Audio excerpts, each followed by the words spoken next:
Hai, saya Dinda Rizky Hutari, konsultan kesehatan Amote, and welcome back to Podcast Cantik bersama Amote.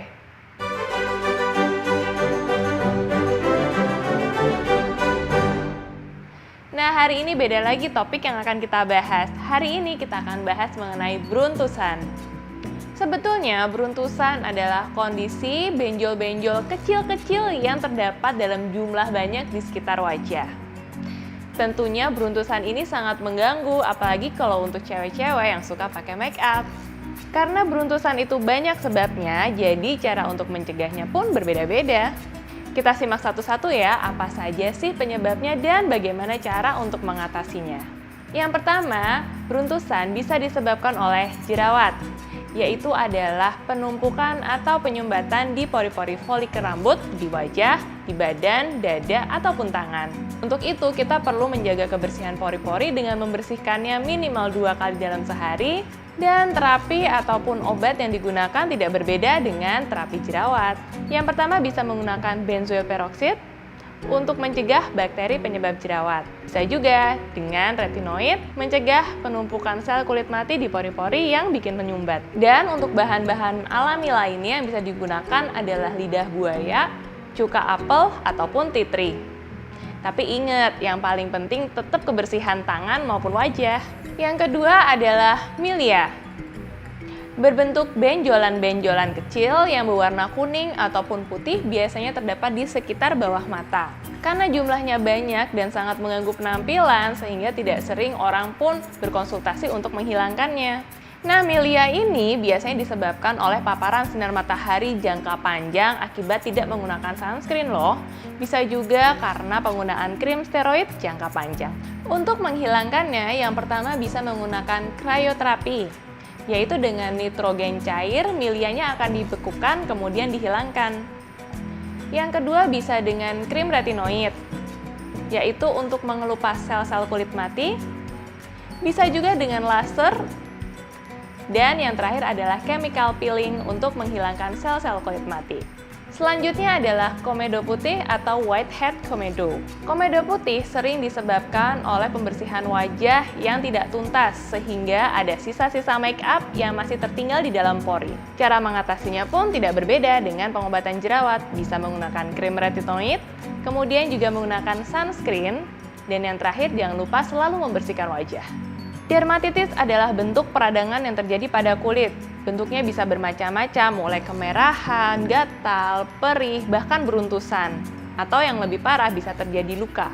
Cara untuk mencegahnya tentu saja dengan menghindari zat-zat atau bahan aktif yang bisa mengiritasi kulit. Ketika sudah terjadi, maka kita perlu menggunakan krim anti-iritasi seperti kortikosteroid. Bisa juga dengan mengompres handuk dingin, berendam air hangat untuk membuka pori-pori dan melancarkan aliran darah, menjaga kelembapan kulit, menghindari stres, dan jangan sampai digaruk ya. Ada lagi nih, polymorphic light eruption atau PLE. Adalah bentuk benjolan-benjolan kecil yang terjadi akibat peradangan yang disebabkan oleh paparan sinar matahari. Walaupun biasanya munculnya sekitar 2-3 hari setelah paparan terjadi, tapi kondisi ini bisa bertahan 2-3 minggu setelahnya. Nah, cara mencegahnya berarti harus rajin nih menggunakan sunscreen agar terhindar dari bahaya paparan sinar matahari. Dan juga boleh loh menggunakan krim anti-iritasi berupa kortikosteroid untuk meredakan peradangan. Kondisi yang sering kali juga disebut sebagai beruntusan, salah satunya adalah biang keringat. Nah, biasanya sering banget nih di daerah dahi. Kondisi ini terjadi karena adanya penyumbatan pori-pori sehingga kelenjar keringat tidak bisa bekerja dengan baik. Nah, keringat yang terjebak di bawah lapisan kulit dalam pori-pori tadi akhirnya meradang, kemudian menimbulkan warna kemerahan yang terasa gatal bahkan perih. Cara mengatasinya bisa menggunakan lotion kalamin atau lotion yang mengandung lanolin anhydrous dan juga krim anti-iritasi atau kortikosteroid. Kondisi alergi ternyata juga bisa menimbulkan beruntusan atau peradangan lainnya seperti kemerahan dan gatal. Cara mengatasinya tentu saja dengan menghindari zat-zat atau bahan aktif yang menimbulkan alergi seperti krim tertentu, minuman, atau makanan seperti udang dan produk laut lainnya. Nah, kalau sudah terjadi beruntusan yang diakibatkan oleh alergi, yang bisa kita lakukan adalah mengkompres dengan air dingin, menggunakan krim hidrokortison, memakai lotion yang mengandung kalamin, dan yang terakhir mengkonsumsi antihistamin. Apabila masih belum berkurang keluhannya, maka saya sangat sarankan nih untuk segera konsultasikan ke dokter. Polymorphic Light Eruption atau PLE biasanya adalah jenis peradangan yang menimbulkan benjolan-benjolan kecil berupa beruntusan akibat paparan sinar matahari. Gejala beruntusan bisa saja muncul setelah 2-3 hari paparan sinar matahari dan bisa bertahan hingga 3 minggu.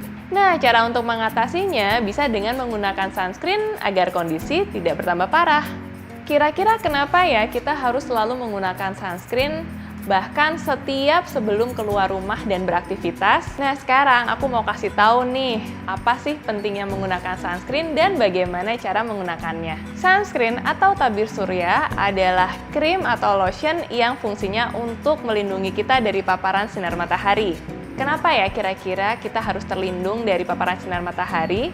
Karena paparan sinar matahari mengandung sinar UV. Artinya, sinar UV ini bisa berperan sebagai radikal bebas yang menyerang kulit kita. Efeknya apa sih kalau kita terpapar sinar matahari dalam jangka waktu yang sangat lama? Maka akan terjadi penuaan. Nah, teman-teman udah tahu belum tanda-tanda penuaan yang diakibatkan oleh paparan sinar matahari dalam jangka waktu yang lama? Tanda penuaan yang bisa terjadi adalah keriput, skin tag atau UV spot, flek hitam, dan kulit kering dan tidak elastis. Nah, ini adalah gambar tanda-tanda penuaan yang bisa terjadi akibat paparan sinar matahari. Oh iya, ada juga loh yang namanya SPF atau Sun Protecting Factor. Nah, biasanya teman-teman tahu kan, SPF ada 15, 25, 30, bahkan 50. Sebetulnya artinya adalah tiap satu SPF mewakili 10 menit perlindungan kita terhadap matahari.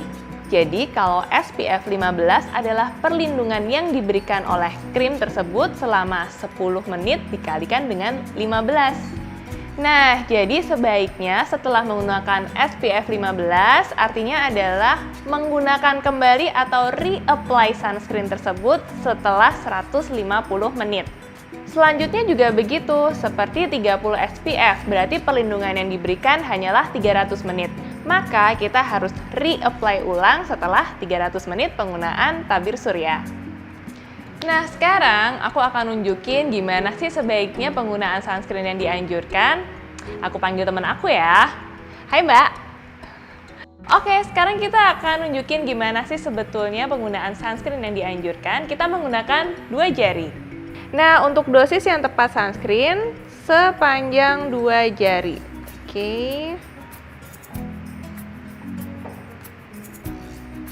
Oke. Gini Mbak, gini, terus tuk gitu. Usapkan di daerah dahi, di hidung, di bawah mata, di pipi dan dagu. Oleskan secara merata sampai betul-betul tidak terlihat lagi white cast-nya. Nah, jadi itu tadi cara menggunakan sunscreen. Jangan lupa oleskan sebanyak 2 ruas jari. Karena tadi kita mengaplikasikan sunscreen dengan SPF 30, artinya 300 menit ke depan sebaiknya kita reapply ulang. Oke, makasih banyak Mbak. Dokter.